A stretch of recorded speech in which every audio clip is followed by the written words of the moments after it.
Hey everyone, my name's Hayden with Cricut, and I made this cool customized hat to keep my bangs out of the way. So I'm going to show you how easy it is to make your own.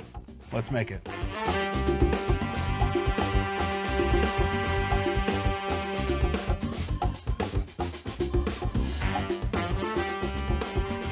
All right, I'm going to show you how easy it is to make a customized hat. We're going to go over everything here. We've got a computer with design space. We've got our hat press. We've got our Cricut Explorer 3. We've got some accessories right here that we can use later on in the project, and I'll kind of explain them as we get to it. We've got our hat blank here, and within the hat, we've got the hat form, which is what is used to reinforce the hat as we're pressing it. And then we've got our smart material here, which is iron-on, and we'll walk through this whole process. To start off, I want to kind of look at the space I'm working with on the hat, and I probably want a decal that's going to go right across the center here. So we're going to go over here to design space. I'm going to click on images so I can search our library to find a design for my hat. As you can see, there's a lot of images to choose from, but I'm going to narrow down my search. Let's see, what should I do? I'm on the computer all day and kind of do nerdy things. All right, there we go. I'm going to type in nerd. And we see a lot of nerd stuff popping up here. All right, I'm gonna select this one. I like this design right here. And I'm gonna select add to canvas. And that's gonna bring the image into my canvas. You can see here it's pretty big. And so we wanna take it down so it can fit on the hat. So I've got my image selected. I'm gonna go from 13 inches down to 4. So I'm gonna enter 4 and hit return. And that size looks like it's going to be pretty good. Just want to double check. So I got my measuring tape here. That looks like it's going to be pretty nice across the hat. So I know I've got some black smart iron on here. So I want to select the layer and change the swatch so that I can match my layer, my image here, to the material I'm using. And this helps visualize the project as you go through the making process. I'm going to select make it. And then I'm going to choose without mat because I'm using smart material, which does not require a mat. You can just load it right into the machine. I'm going to hit continue. And you can see here that my image is selected and it's previewing on black material. There's a little feature over here called mirror. And what that's going to do is just flip the design so it's backwards. We want it to cut backwards, and I'll show you why in a minute. I'm going to select continue. And then I've got my device connecting right now. So this is going to connect design space to my Cricut Explorer 3. So this first step is to select your material. Basically, this is design space telling your machine what it's going to cut and how much pressure to apply. So I'm going to select Smart Iron On because I know that's what I'm working with. Step 2 pops up, and design space is great because it tells you what you need to load in your machine for this portion of the project. This is rad because design space shows you which steps to follow, what tools go in the machine and which materials go in the machine. And it's pretty simple right now because this project is pretty simple, but it's showing me to load the fine point blade in clamp B, which you can see here. It's already loaded, but all machines come with this preloaded. So unless you've taken it out, you don't have to worry about it. And then we've got the last step, which is to load material and press the load unload button. Before I load this into the machine, I'm going to explain to you real quick why it's important to mirror for iron-on.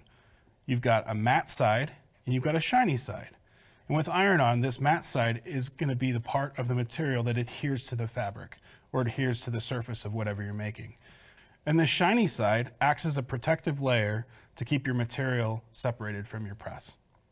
All right, the rule is shiny side down. So always remember, mirror with iron-on, shiny side down. Now I'm going to load the material into the machine. And because I'm using smart material, I don't need a mat. So it just loads in like so. You want to make sure you're going under the guides and up against the rollers. Oh yeah, one more thing. If you're not using smart material, you're going to want to use a Cricut mat to load your material into the machine. All right, I'm going to hold the material up against the rollers here, just gently, and I'm going to press this flashing load button. And you can see the smart material feeds into the machine effortlessly. All right, the machine is just checking to make sure I have enough material for the project. I know that because my design is so small, we're good to go. but you always want to make sure you have enough material for what you're about to cut.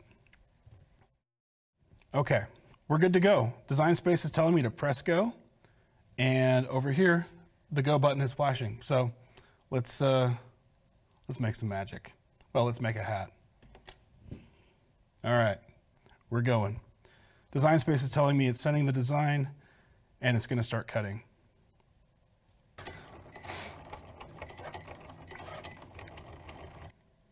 All right, it looks like the machine is done cutting, and I'm going to unload the material from the machine now. So I'm going to press the flashing unload button. All right. So I can see here it's cut in the top left corner of my material, and I'm going to move the hat out of the way here. So I've got my cut design here, and before I start prepping the design to apply to the hat, I'm actually going to turn on the hat press by pressing this thermometer button one time. Whoa, hold up. Okay. This is Hayden from the future.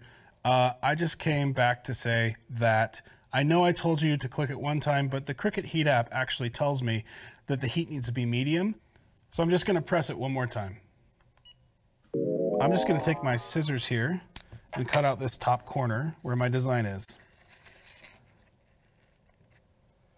Just go down here like so, and then right down here. I just heard it beep. It's already ready to go. That's awesome. Okay, got my design here, and I'm going to put my scissors over here. Move this material over to the side, and I've got my cool weeding tool here. That's going to help me remove all of the material that I don't want to be included in my final product. So I'm just going to come down here and select this section. All right. You can just discard that over to the side. And I've got this little guy in here. All right.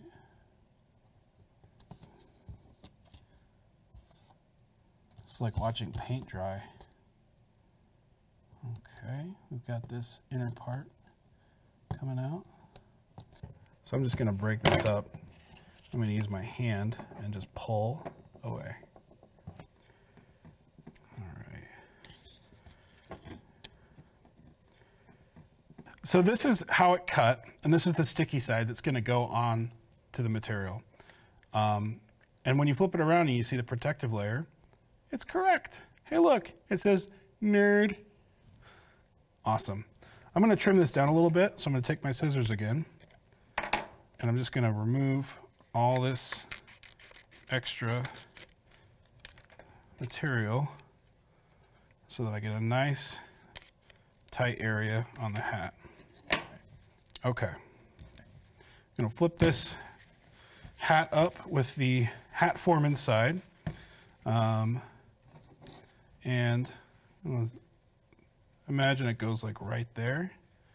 But if you try to put it on, it's just going to flop up. So we need something. If only I had some transfer tape, some heat transfer tape. Ah, but wait, I do. I've got some heat transfer tape right here. We're going to peel off some of this and put it on this bad boy. All right. So I'm just going to line it up and eyeball it, and cut about that much. I keep putting these protective covers on, and I don't need to because I'm going to be using them. So, all right, going to cut that. Feels like I'm working with some fettuccine. All right, I'm going to put it across the top here, and I'm going to eyeball it. That looks good. All right, I'm going to press firmly and apply my design to the hat with the tape.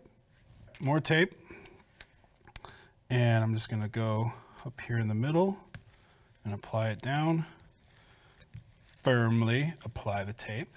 All right, I've got my third piece of heat tape here to apply to the design, and based on all the tape I've been using, you'd think we're made of tape. So I'm going to put that on here like so and apply that. We want to make sure that the design stays in place, so That's why I use as much tape as I did, but I bet you $1 that you could use less. So, all right, this is pretty cool. We've got the hat press here. Moving on. So all I'm gonna do is just stick this on. I'm gonna hold the back of this hat form, and with my thumb, I'm gonna press go when I've applied the hat press.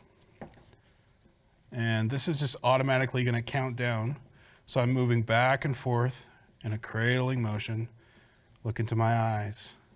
You're getting very sleepy. Don't get sleepy while you're making this. You're using a heat product. Come on. Oh, Hayden, you've got too much personality. Oh. Hey, it beeped. It's done. Look at that. Easy peasy lemon squeezy.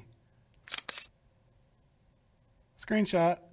The Cricut Heat app tells me that this particular design on a trucker hat needs a cool pill. So we're gonna wait for this to cool down. All right, this is cooled down. So I'm just gonna take off this tape, and it's also gonna remove the protective backer. And uh-oh, a little bit came up. So I'm just gonna reapply some pressure there. So if that ever happens to you, just put everything back on top and rub it in. All right, there we go. That looks pretty good. And it was pretty easy to make too. This is just one example of how you can make something customizable with iron-on. And while I'm thinking about it, probably should go back in time and remind myself that the hat press needs medium heat for iron-on. That's 2 bars. Let's go.